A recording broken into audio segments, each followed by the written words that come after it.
What's up? Ako si Yolam ng Dr. Jude at may kasama tayong magandang model. Nakatabi ko. Papakilala ko sa inyo. What's your name? I'm Hannah. Madam Hannah, I have one question lang naman. Gusto ko sagutin mo ng tapat at totoo. Okay. Game ka na ba? Game. Have you tried one night stand? Never pa. Alam mo madam, duda ko. Good girl na. Ayaw mo lang sabihin sa amin. Isa lang kasi yung gusto ko. Sino? Yung jowa.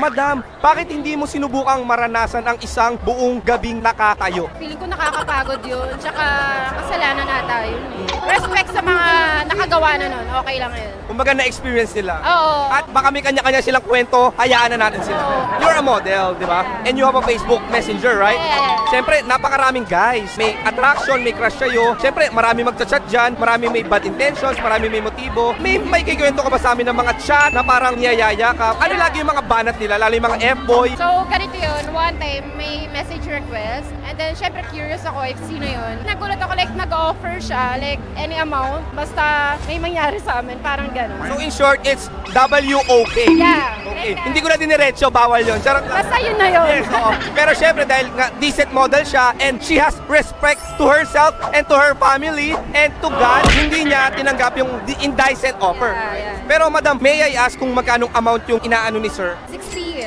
60,000. Yeah, 60. Madam, kung ako girl, papataasan ko. Pero si mga ibang girl, alam mo yun na parang yung 60,000 daw, hindi nila kikitain sa isang buwan. Lalo kapag normal employee ka, 15,000 lang dito. Tapos parang sinasabi ng iba na kaya daw nila pinapasok yung ganung dahil daw sa amount. Pero ang hindi nila alam, napakaraming better opportunities, big opportunities like yung model ka. Dito sa event, malaki ang value nyo kasi nga, you have value to yourself. Yeah. You have your worth. Pero respect natin yung may mga work na gano'n. Kasi nga, kailangan nila sa pamilya nila. Tsaka they have own reason kung ba't nila ginagawa yun. Ako matatanggap ko yung madam kung kunyari may sakit yung pamilya niya na sa ospital, pwede. Pero for example, sa luho, sa magpapaka-social climber, isa ko doon.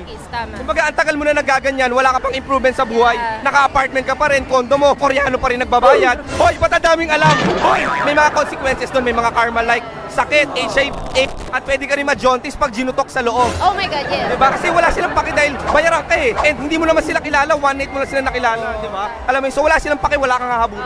Pero no hate sa mga nag-work ng ganyan na. Alam namin may mga own reason kayo, kaya go for it. Pero as long as kaya nyong itigil, stop na. We respect your hustle, pero syempre, alamin nyo rin yung ikabubuti for you. Yeah. Naging ano tayo dito tayo, mentor, teacher.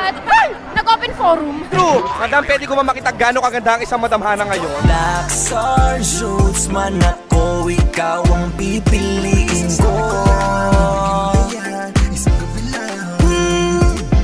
Dr.